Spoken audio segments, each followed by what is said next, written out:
Franck Ferrand raconte sur Radio Classique.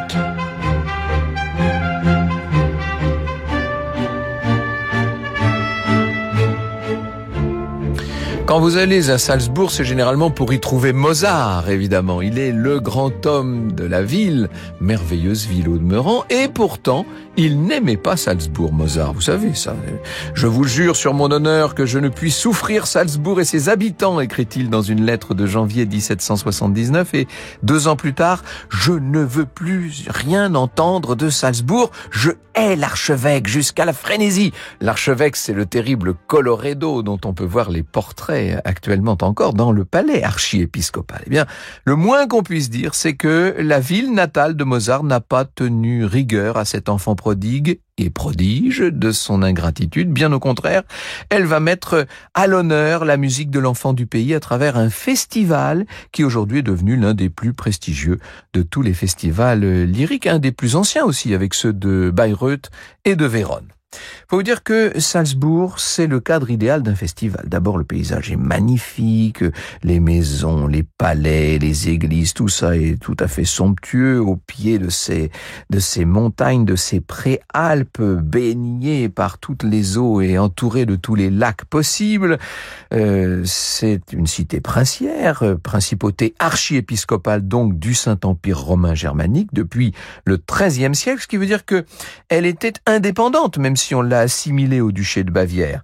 Cette principauté n'intégrera l'Autriche pour de bon qu'en 1816, avec donc cette physionomie si particulière du centre historique, traversée par la Salzach, donc cette rivière qui fait partie du décor, un décor de carte postale. Démontons pourtant un cliché tenace, prévient Yannick Million dans Classica, c'était en août 2020. Salzbourg n'est pas une ville de montagne avec ses 450 mètres d'altitude. À titre de comparaison, Munich, la capitale de la voisine Bavière, culmine à 520 mètres. Et un mercure parvenant allègrement à dépasser les 30 degrés au beau jour. Attention toutefois aux fameux orages, souvent aussi brefs que violents, qui peuvent prendre par surprise la nuit tombée. Pour s'imprégner de l'atmosphère si romantique, presque italienne de la vieille ville, nous dit Yannick Million, cette ville inscrite au patrimoine mondial de l'UNESCO et dont la forêt de clochers et de palais baroques prend des teintes inouïes au crépuscule, rien de tel qu'une balade le nez au vent, même si vous ne risquez pas de souffrir de solitude, tant le tourisme de masse s'y est développé en une vingtaine d'années. C'est en 1870. Il y avait eu une certaine décadence des activités musicales salzbourgeoises à l'époque. C'est en 70 qu'est fondé le célèbre Mozarteum, institution créée pour promouvoir diverses activités musicales et tout particulièrement pour aviver l'intérêt pour la musique religieuse. 8 festivals consacrés à Mozart ont été programmés entre 1877 et 1910. Il y avait des concerts, des représentations d'opéra dirigées par des personnalités aussi prestigieuses que Hans Richter, Gustav Mahler, Richard Strauss ou Félix Mottl. Franck Ferrand sur Radio Classique.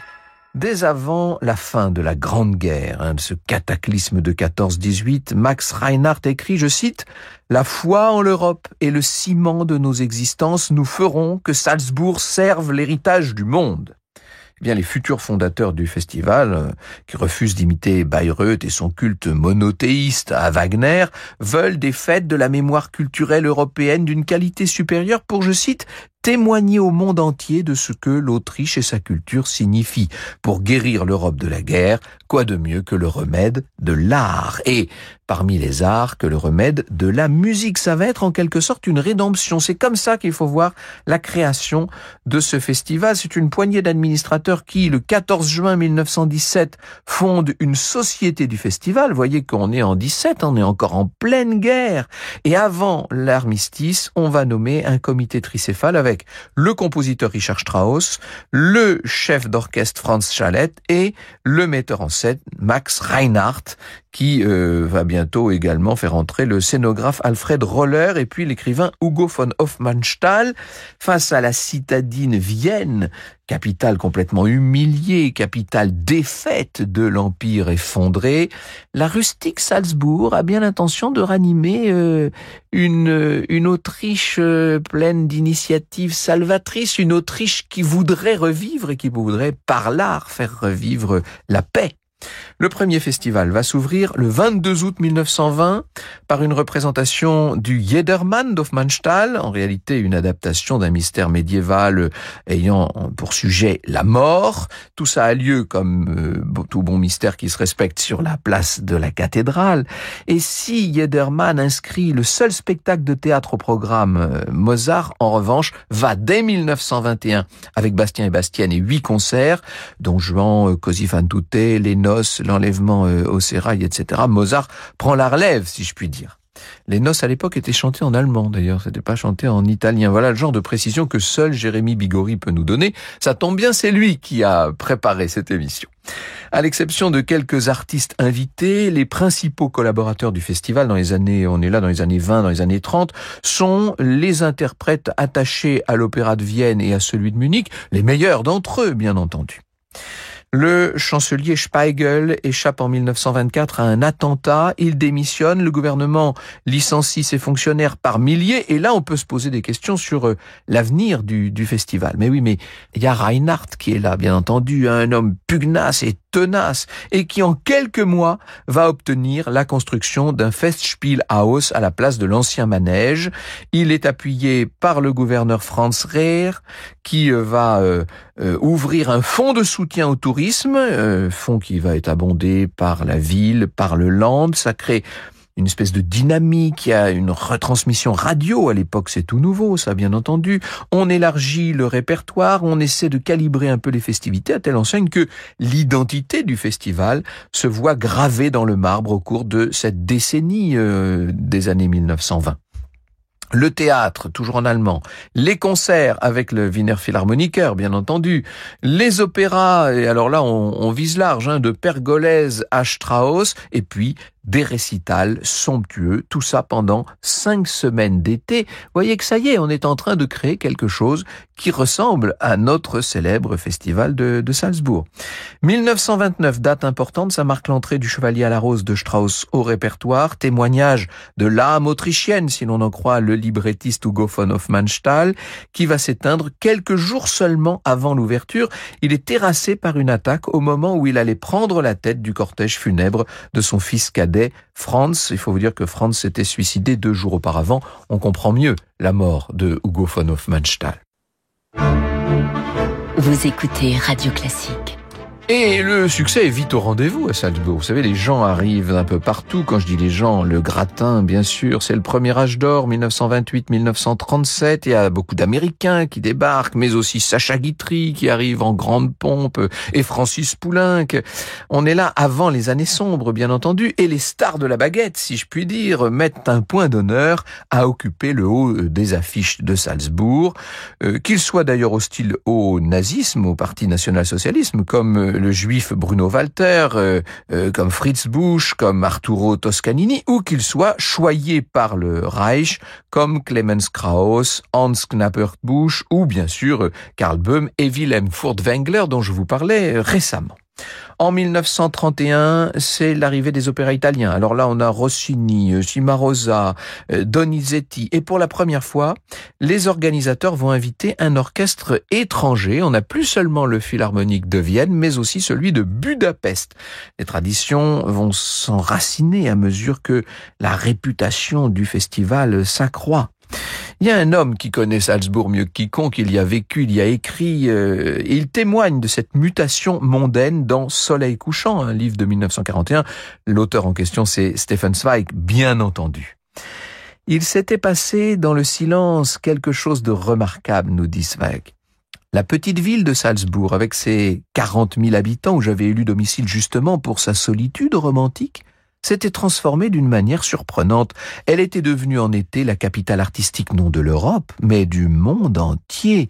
Chefs d'orchestre, d'orchestre, chanteurs, comédiens affluèrent à Salzbourg, pleins d'ambition et heureux d'exercer ainsi leur art, non plus devant le public restreint de leur patrie, mais devant un public international. Tout à coup, le festival de Salzbourg devint une attraction mondiale, les Jeux olympiques de l'art en quelque sorte, où toutes les nations rivalisaient pour présenter leurs meilleures productions.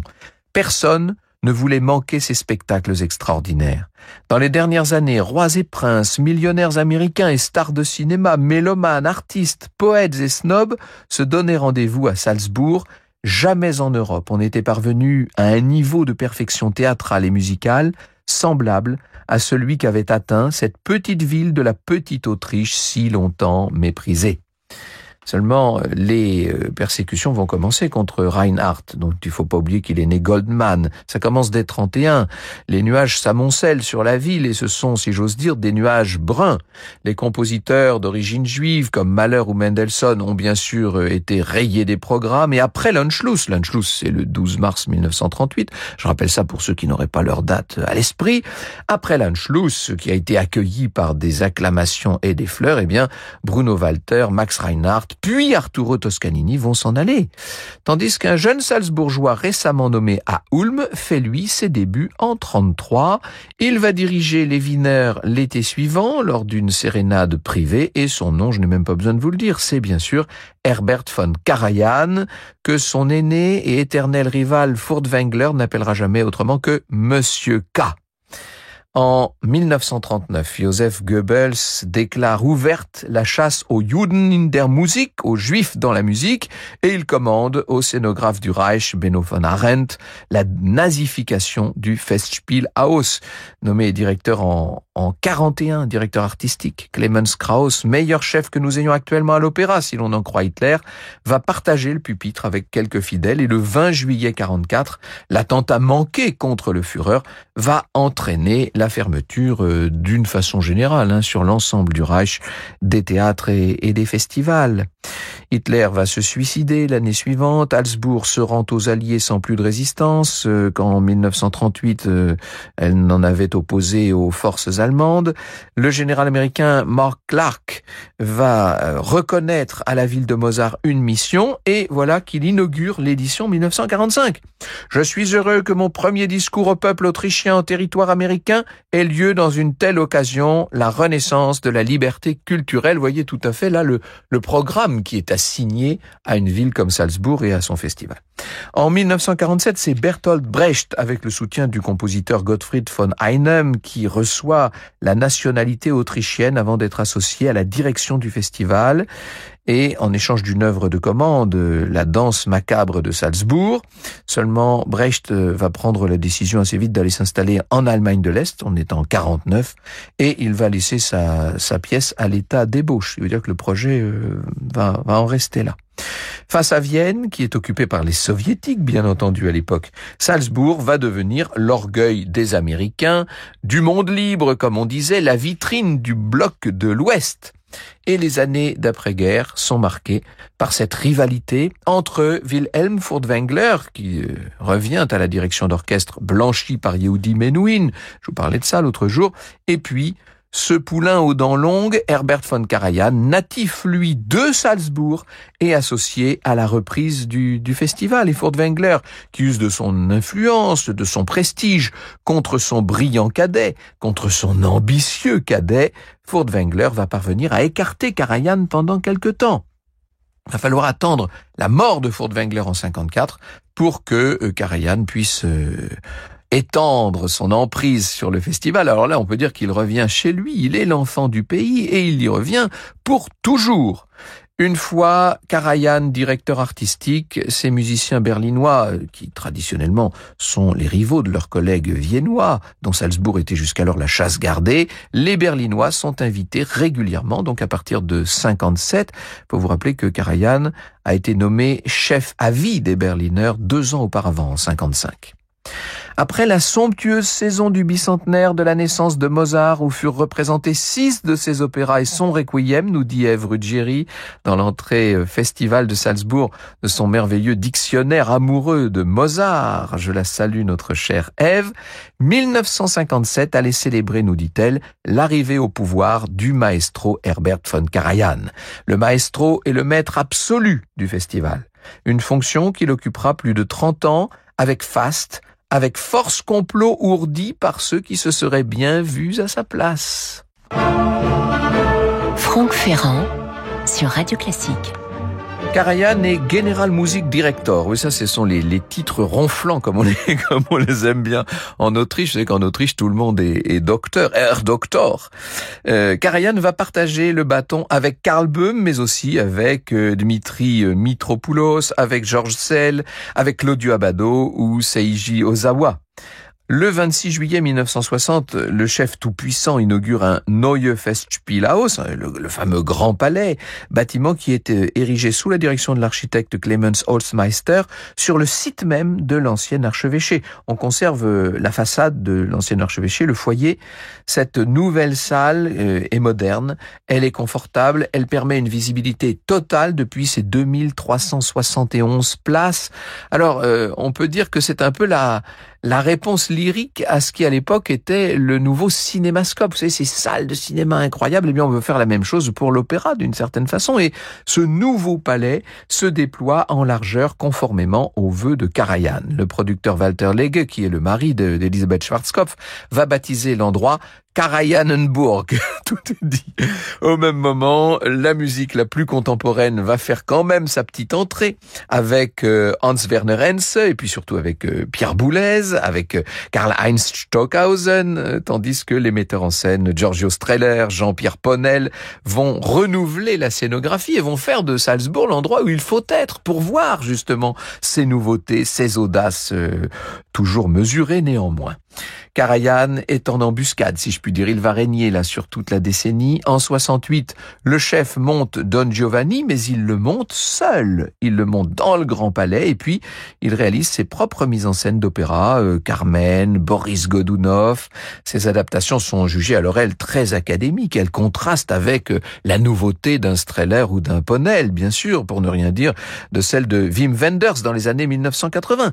Comment s'étonner que celui qui met un point d'honneur à piloter son yacht et son jet privé ait souhaité évidemment manifester sa personnalité et donner son empreinte aux mises en scène même de son festival. Franck Ferrand sur Radio Classique.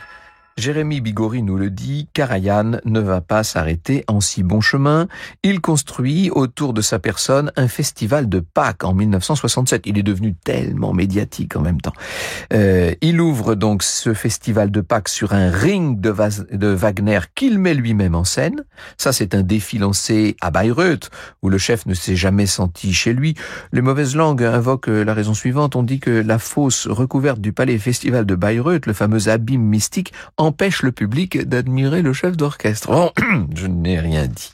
Les années 80 ne sont que le prolongement des années 70, sans que le prestige du festival s'en trouve le moins du monde diminué. Le 16 juin 1989, pendant les répétitions d'un bal masqué de Verdi, Karajan s'éteint chez lui, dans son chalet. Ce chalet où il demeurait, on est à quelques encablures du centre de Salzbourg, dans le petit village d'Anif. Je suis d'ailleurs allé l'autre jour sur la tombe d'Herbert von Karajan et je peux vous dire qu'elle est d'une discrétion incroyable, au pied, presque à l'entrée d'une petite église extrêmement discrète. Tout ça est du meilleur goût et du meilleur ton. Alors, les années 90 vont être dominées par Claudio Abbado, par Georg Solti, bien entendu, alors que le charismatique directeur artistique belge Gérard Mortier va s'employer à élargir le répertoire aux deux bornes chronologiques, d'un côté vers le baroque et de l'autre vers le contemporain. Et pendant 10 saisons, on va le voir faire rentrer au répertoire des œuvres inédites, faire rentrer au programme, si je puis dire, des metteurs metteur en scène d'orientation moderne très anticonformiste, qui va d'ailleurs lui valoir l'hostilité d'une bonne partie du public, parce que disons quand même qu'à Salzbourg, le public est plutôt conservateur, si vous voyez ce que je veux dire. Il invite également les grands noms du renouveau baroque, comme Nikolaus Harnoncourt, bien sûr. En 2001, sa dernière production sera télédiffusée en direct, c'est La Chauve-souris de Johann Strauss fils, une œuvre chère aux patriotes autrichiens. Mais alors, c'est un vrai pied de nez à ses détracteurs, puisque la symbolique sexuelle, la drogue, enfin, etc., tout ça fait un peu tâche à Salzbourg, il faut bien le dire. Direction Mark Minkowski, dans une mise en scène de Hans Neuenfels. Les opposants font imprimer une notice nécrologique en pleine page dans le journal local. Je ne sais pas si vous imaginez jusqu'où on va dans la controverse. Son successeur, c'est Peter Ruzicka, qui sera nommé en 2001 et qui se distingue par la programmation de la série d'ouvrages décrétés dégénérés par les nazis. C'est les ouvrages de Zemlinsky, Korngold, Schrecker, le titanesque Mozart 22, soit l'intégralité des ouvrages lyriques de Mozart pour l'anniversaire du Fils prodigue en 2006. Là, on revient dans des choses nettement plus classiques. À cette occasion, on a rouvert le petit palais des festivals qu'on appelle maintenant la Maison de Mozart, Haus für Mozart. Et aujourd'hui, me direz-vous, eh bien, avec ses 62 millions d'euros de budget, dont un quart seulement financé par l'État, Salzbourg doit répondre aux interrogations d'un monde culturel qui a été sinistré par la crise du Covid. Salzbourg doit proclamer la place du spectacle vivant pour tous. Il faut donc guider, il faut donc réinventer. Et c'est assez extraordinaire de voir que pendant toute cette crise sanitaire, le festival s'est tenu, a eu lieu, j'allais dire vaille que vaille. C'est peut-être le moindre de ses devoirs. Après tout, Salzbourg reste la première étoile à rayonner au firmament des festivals de musique.